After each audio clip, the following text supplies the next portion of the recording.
మా గోదావరి వాళ్ళకి మర్యాదలు బాగా ఎక్కువేనండి. హాయ్ అంటున్నారు ఆర్యవైశ్యులు. 50వ బర్త్డే రోజు వేడుకల్లో అత్తకు ₹1,00,00,000 విలువ చేసే అదిరిపోయే గిఫ్ట్లు ఇచ్చిన కోడలు. సాధారణంగా అత్తా కోడలకు పడదు.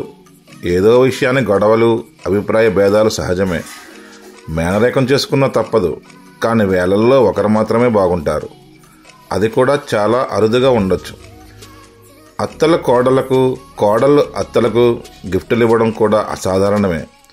ఏ సినిమాల్లోనో ఏ సీరియల్లోనో మాత్రమే జరుగుతూ ఉంటాయి.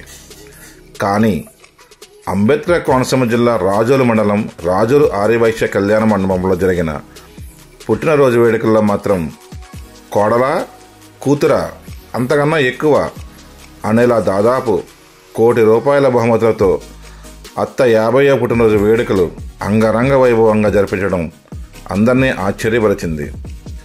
వివరాల్లోకి వెళితే రాజోలు ఛాంబర్ ఆఫ్ కామర్స్ అధ్యక్షుడు, ఉమ్మడి తూర్పుగోదావరి జిల్లా ఆర్యవైశ్య సంఘ కార్యదర్శి కాసు శ్రీనివాస్ భవానీ దంపతులకు జన్మించిన సుకేష్కు 2 ఏళ్ల క్రితం పశ్చిమ గోదావరి జిల్లా పాలకొలకు చెందిన శ్రీరంగనాయకితో వివాహం జరిగింది.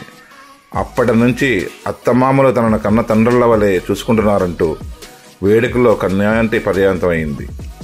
దీంతో అత్త భవానీ 50వ పుట్టినరోజు నాడు ఎవరో చేయలేనంత అంగరంగ వైభవంగా పుట్టినరోజు వేడుక చేయాలనే ఆలోచన వచ్చింది.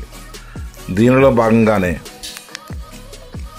ఒకటి పట్టుచీర, పసుపు కుంకుమ, గాజులు, మంగళసూత్రం, రెండవది 100 గ్రాముల బంగారు బిస్కెట్, 3 28 లక్షల విలువ చేసే డైమండ్ నెక్లెస్, 4వది ₹50,50,50 నగదు వంటి భారీ బహుమతులు ఇచ్చి తన ప్రేమను చాటుకుంది.